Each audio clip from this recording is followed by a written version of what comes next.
The Woj Pod is brought to you by Goodyear, helping you discover the road ahead. Goodyear, more driven. Welcome into Neil Olshey, the president of basketball operations with the Portland Trail Blazers, starting his 9th season in Portland. Does the change from 8th season to 9th season, does it feel like a blur, just one long blur of a year, Neil? Well, I'm going to call it 10 seasons if we include the bubble. Yeah, that's right. That was a whole nother season. But yeah, it's been a great run. I mean, my God, Terry, myself, and Dame have been together since day one. So, we're just holding our breath. We can make it to a decade. Yeah, I don't think there's another coach, general manager / president tandem except for Pat Riley, Eric Spoelstra, Dallas with Rick Carlisle. I don't know that there's been a tandem together as long as you two. No, I think we're third behind, but not behind the two you mentioned, Donnie and Rick and Spo and Riles. So yeah, who would have thought? 3 years ago I signed a short-term contract and kept my lease in Manhattan Beach, figuring I'd last about 6 months. So it's worked out pretty well. But I think most of the credit for that goes to getting lucky and having Damian Lillard slip to 6th in the draft. That kind of set the tone far more than my ability or Terry's. He covers up a lot of mistakes. Well, you've helped him in this offseason. There's no question. But you mentioned the bubble, Neil, and I think about it. I actually went back to see the date you left. I believe it was August 29th was your last day after you were eliminated from the playoffs. And that whole experience, Neil, the Blazers were in the Yacht Club, which was, I guess, the least populated of the 3 sites that teams were.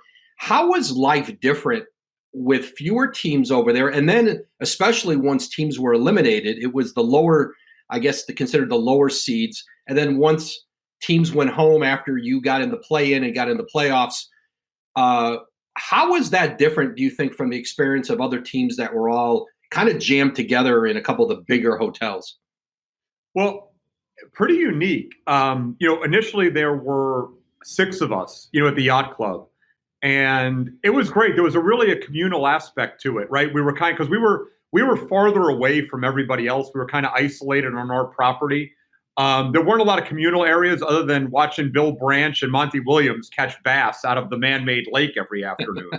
But it was great. We took walks together. We were kind of doing our laps in the parking lot, trying to stay in shape. And, it was interesting because we were all in the same position because Memphis was over at the seeded team hotel. So everybody in that hotel was kind of fighting for their lives from day one. So, I would love to talk to the other guys about what their experience was like the first 3 weeks. Because for us, it was basically playoff mode from day one. We didn't have the luxury of easing our way into, the seeding games and limiting minutes. We had to play, right away, like everything was at stake. We entered 3.5 games back. And by winning game 1 against Memphis, we immediately moved to 2.5 back. And that kind of set the tone for what was going to be possible as far as advancing into the play-in game. So, there was a seriousness that came with the Yacht Club that I don't know right from the jump if it was experienced the same way for the teams that knew they were already playoff eligible, and it really just came down to seeding. And with home court eliminated, I don't even know how important that was to everybody, more so than health and conditioning. But I would tell you, my most enjoyable part of the entire experience was that week we got, when we ended up advancing into that play-in game against Memphis and everybody else left. So, we had the Yacht Club basically all to ourselves. The staff was great. They treated us like, we were part of the family there. They were all rooting for us. They had signs up and, we were able to have a little more freedom, right? We were able to eat in the dining room without our masks on and hang by the pool and take a walk because it was just our group that were the only ones left. So we had that for about a week, and then we opened up game 1 against the Lakers, and we didn't move over to the bubble until right before game 2 into the Grand Floridian. So like I said, there was a real communal aspect to it. I thought it was great. It was basically like going to 5-star with better weather and, Garf not yelling at you. So all of us that grew up in basketball from the camp environment were well suited for understanding. You sit in your dorm room, you go to practice, you come back, you sit in your dorm room. So we had a great time. It was a great bonding experience. And, guys like Dame and CJ and Melo really took a lead, every day, making sure team activity wise, guys were locked in. but they were also engaged outside of formal practices so that, the camaraderie and esprit de corps, translated onto the court as well.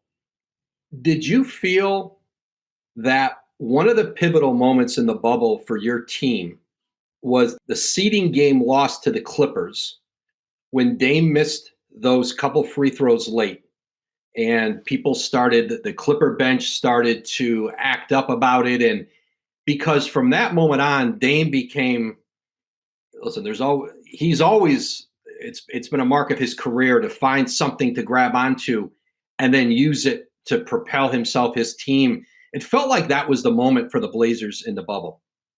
It was. It's interesting. I think, late in that game, Doc I don't know if Kawhi sat that game. Either Kawhi or Paul were out. And he pulled the other one, early in the fourth or at the end of the third. And we let our guard down. I remember Rodney McGruder making a big shot. McGruder. They had some guys really step up and make plays, that were competing. And I don't think that game had a great deal of importance for the Clippers, right? They were just, using it as a conditioning game. And I think the combination of us letting it slip away, the manner in which it slipped away late, and then their reaction to it really kind of woke us up a little bit. Dame kind of likes to create the chip on his shoulder. I mean, he's a Hall of Fame player, all NBA, and he still finds things to motivate him. He's still the kid from Weber State.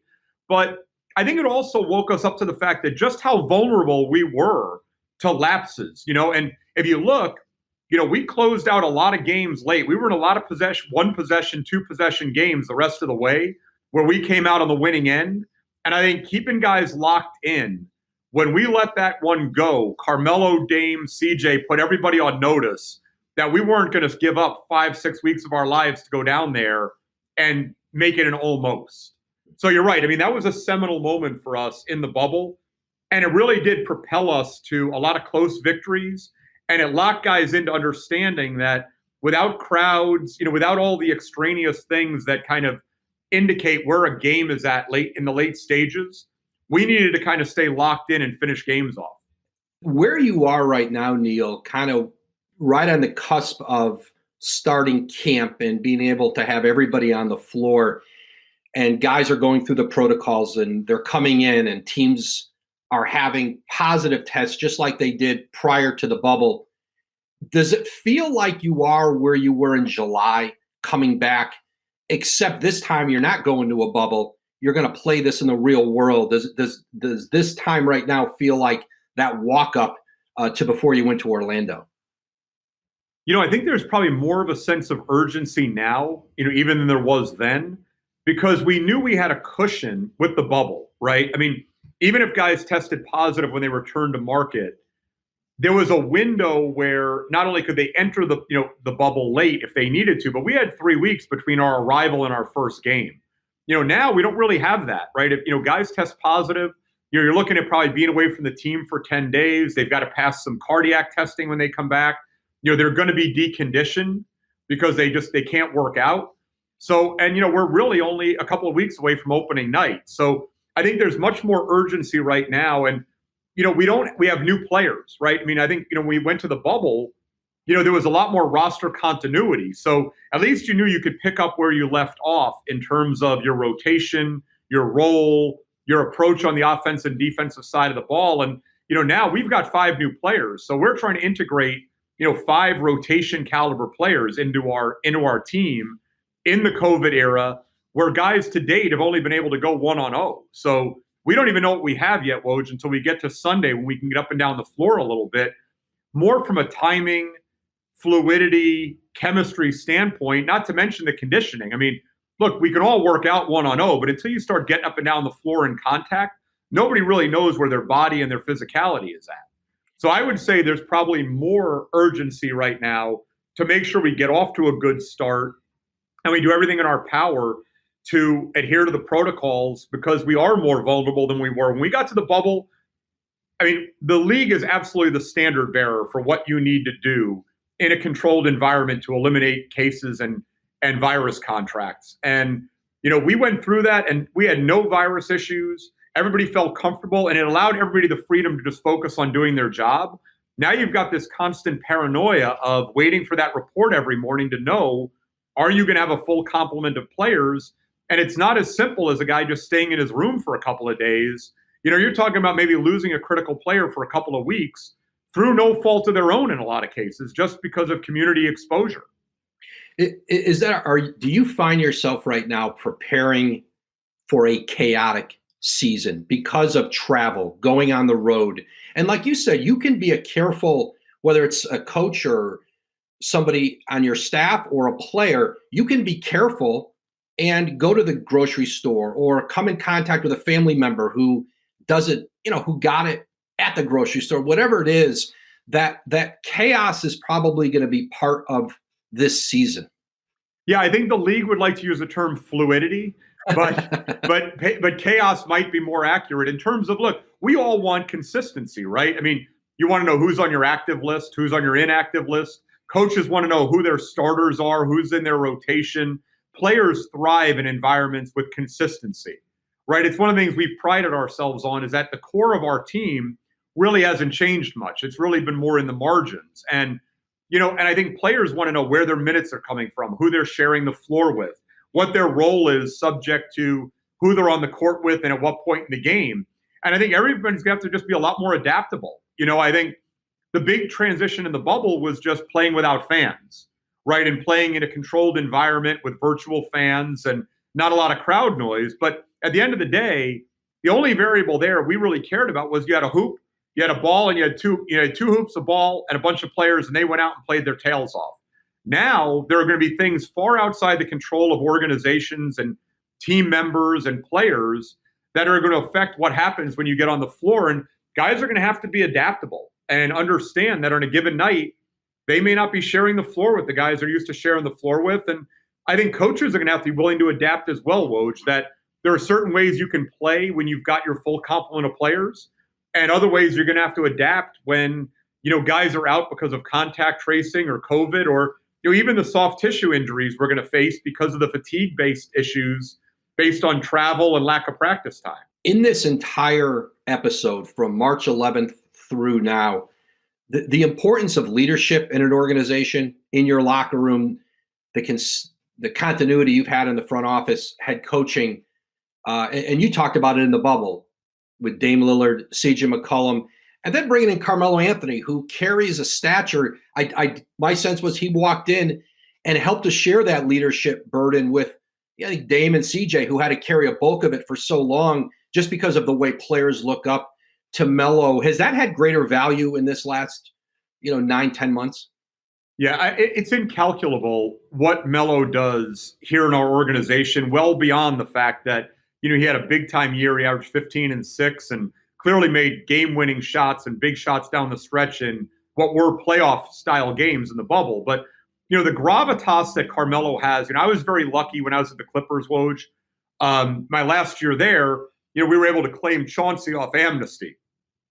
And just having him in the locker room, there was a guy that Blake and Chris Paul and Karan and Kenyon and those guys really respected, but there was also an element of reverence that Eric Bledsoe and the younger guys, had for Chauncey. And I think it's very similar here with Carmelo. When they're on the floor, Dame and CJ, guys like that, Nurk, they know the respect that Carmelo still commands from opposing defenses. The presence that he has on the court, the gravity that shifts when guys know they have to stay home on him as a shooter because they can't cheat off of him. He's still Carmelo Anthony. But the other value that he provides is for guys like Anthony Simons and Zach Collins, Nasir Little, CJ Ellaby, Gary Trent. He's just a different aura. They all respect Dame. He's a Hall of Fame player, but he's their contemporary more than Carmelo is. Carmelo's the guy, they really grew up with his poster on the wall, and that's not being facetious, right? I like to joke. I mean, that's how long we've been in the league. Carmelo and I came in as rookies together. That was my first year with the Clippers, was Carmelo's first year in the league. And, we've kind of tracked it from afar. But, to be able to share the end of his Hall of Fame journey, to be custodians for that, and that legacy really means a lot to everybody in the organization, from myself to Terry to Dame to CJ to our business division with Chris McGowan.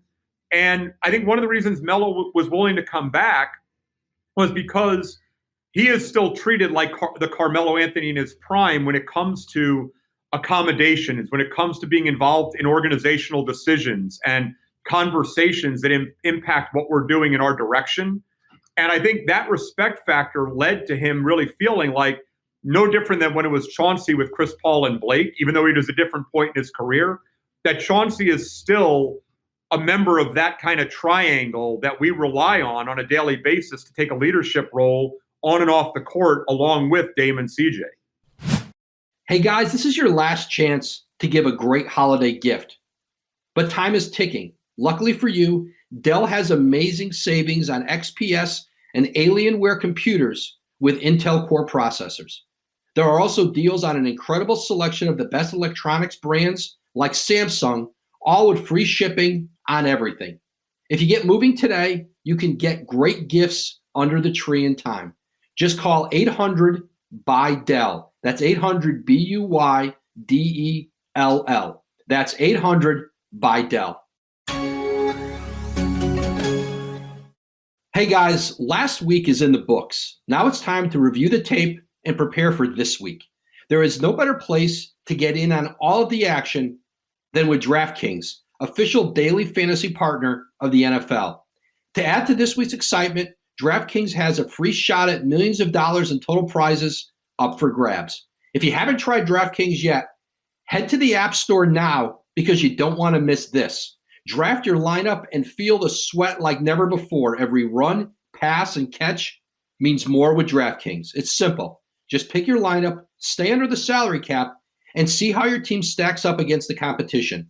Nothing adds to the excitement of watching the game quite like having a shot at millions of dollars in prizes. If you haven't signed up yet, what are you waiting for? Get in the game right from your couch. Download the DraftKings Daily Fantasy app now and use code WOJ, W-O-J. For a limited time, new users can get a free shot at millions of dollars in prizes this week. Don't miss out on all of this week's action.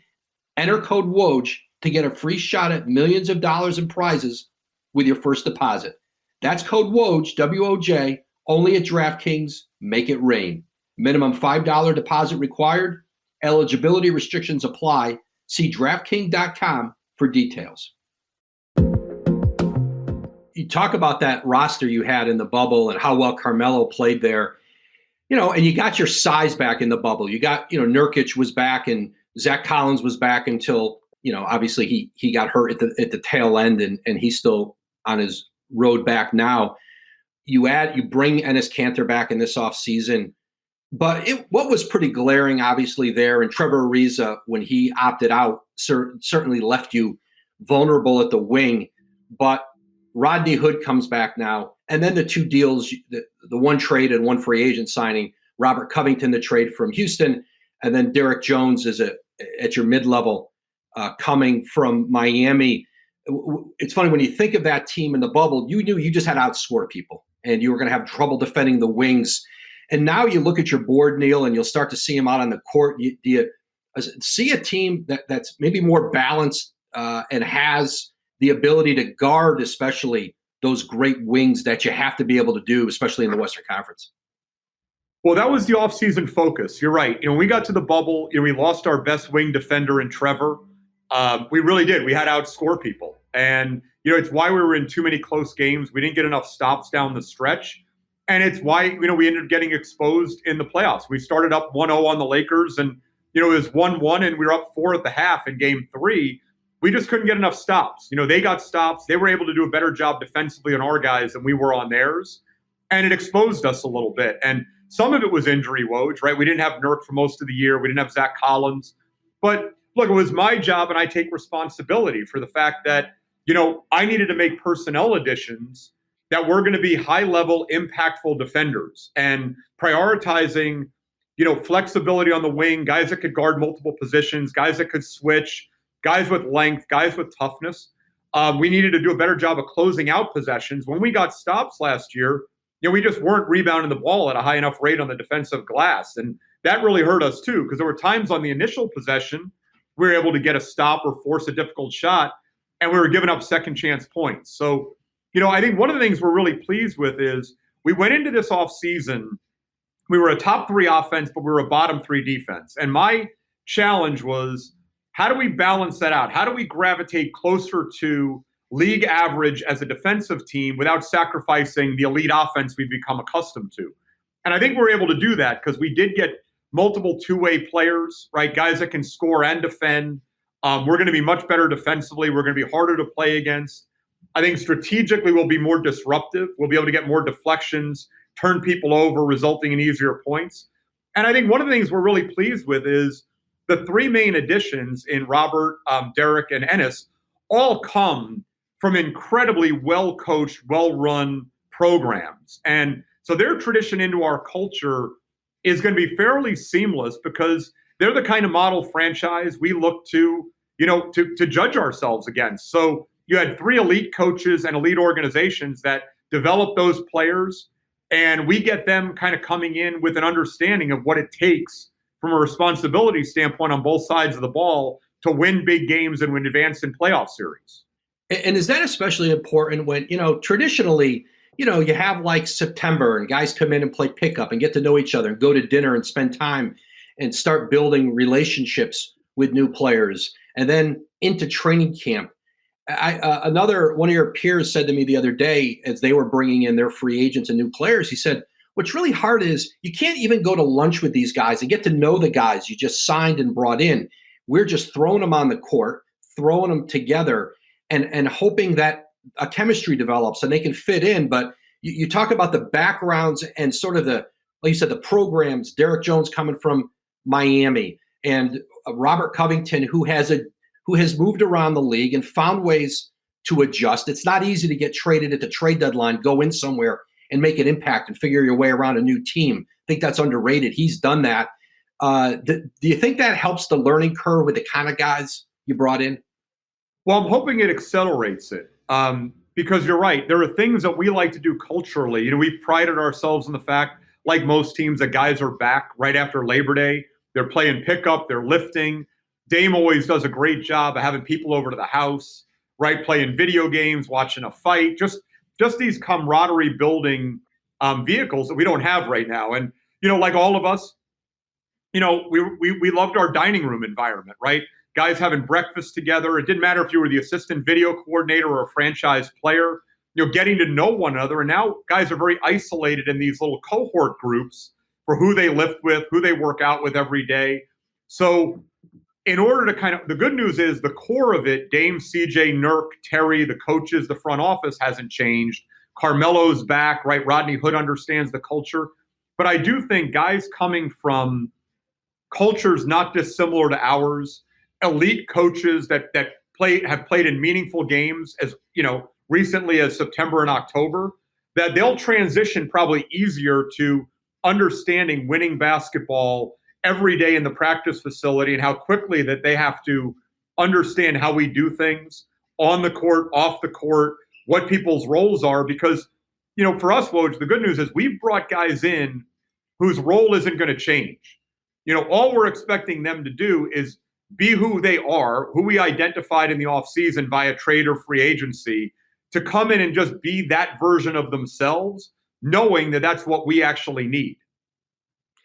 Neil, when you look at, you've been in the Western Conference your whole career, and when you look from top to bottom this year, it's interesting to me that you can make a case. I don't know if you could have ever made a case for so many teams being able to convince themselves they have a chance to be a playoff team in the West. That if things break right, I'm not sure, maybe outside of Minnesota, that there's a team that says we can't get that 8th seed. And I keep hearing it's cyclical, and eventually, the East is going to catch up, and it never happens. And you look at your conference this year and how hard you have to work as an organization, knowing that everybody just keeps reloading, and all of a sudden Phoenix brings in Chris Paul, and you see the development of their younger guys, and you go, well, they're a threat. And if whoever, it just feels like we keep waiting for this changing of the guard in the conferences, and we haven't even seen anything close to resembling that. No, I think that's why Executive of the Year right now is Daryl Morey. right? He went the other way. If you can't beat them, join them. So, I tell you what, there's a positive and negative to it. The negative is, yes, every year you're fighting for your life. Every year it gets harder and harder to crack, the top 4 and then the top 8 and now the top 10, right, as far as the play-in game.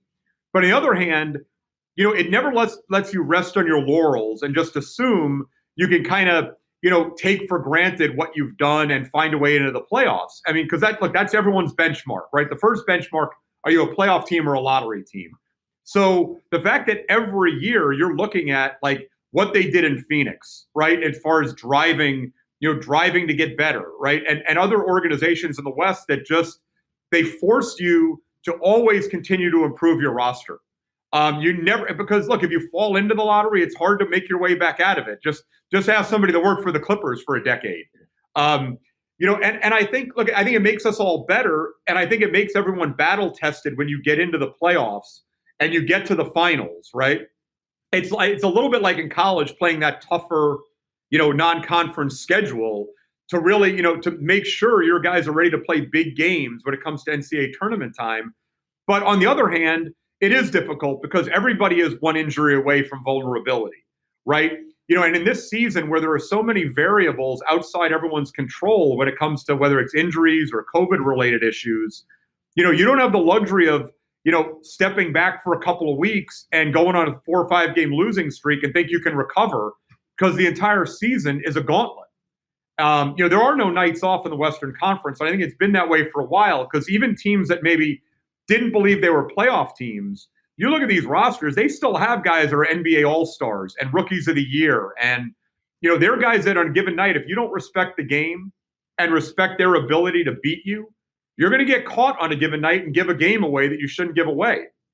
And I think we learned that lesson last year, Woj. I've said this when people have asked about, ending up as an 8 seed and having to play the Lakers in the first round, was we put ourselves in that position.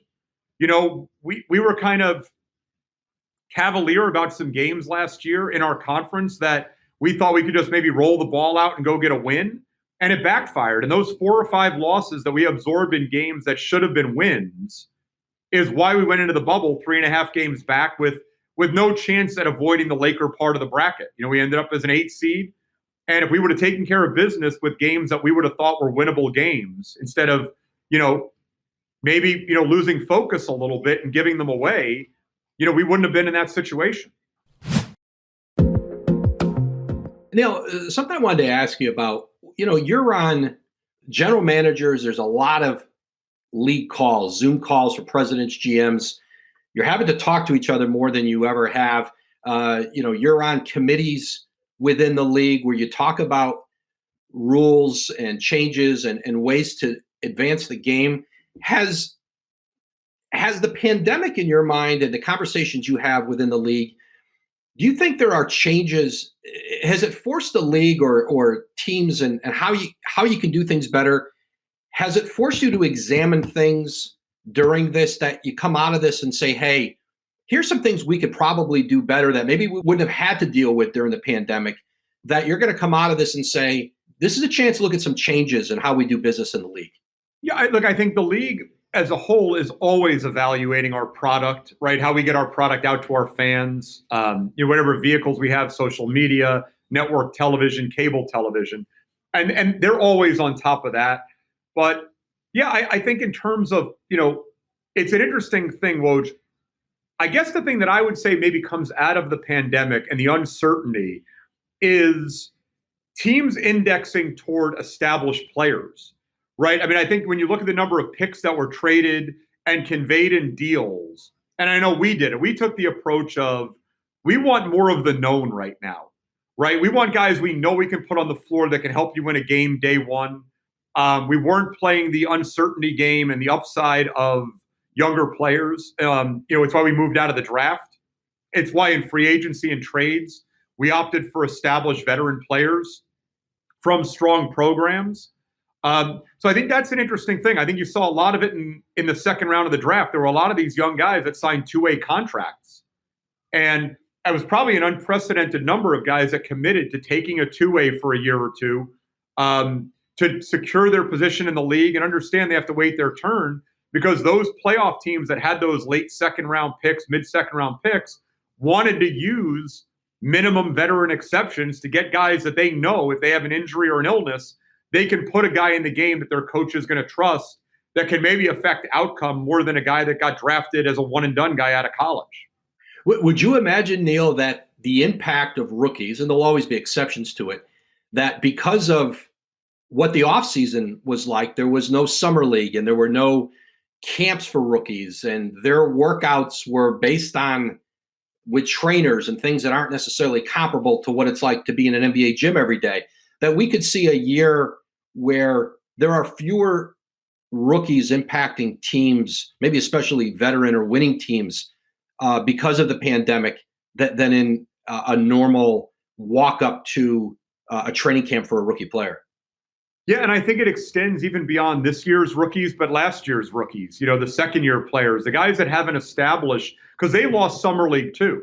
Those are the guys that usually make a big impact at Summer League, or the returning players, a little bit more seasoning, a little bit bigger, a little bit stronger, understand the NBA game more.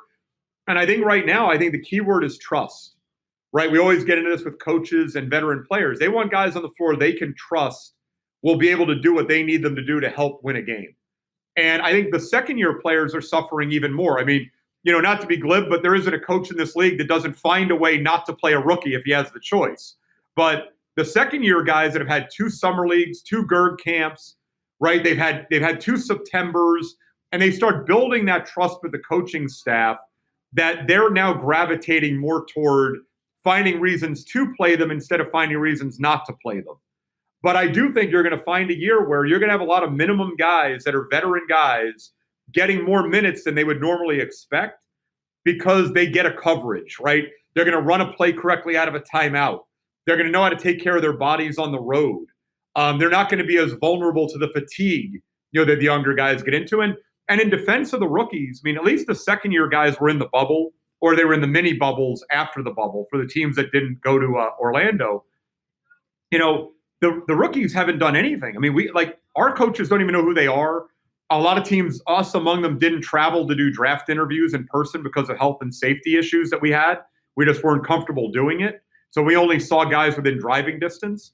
So there is not even a familiarity with the coaches. So, I think the first time, Terry, other than film, laid eyes on CJ Ellaby was when he walked into the gym for his first day of workout. So he doesn't really have any context whether he can play or can't play, or even what his game is at this level. So you're right. I think a lot of the excitement that comes with who has rookies outside the very, very high lottery picks, these guys are going to have to do a redshirt year and do an apprentice year unless there's a battlefield promotion because of COVID or injury where they're forced to play.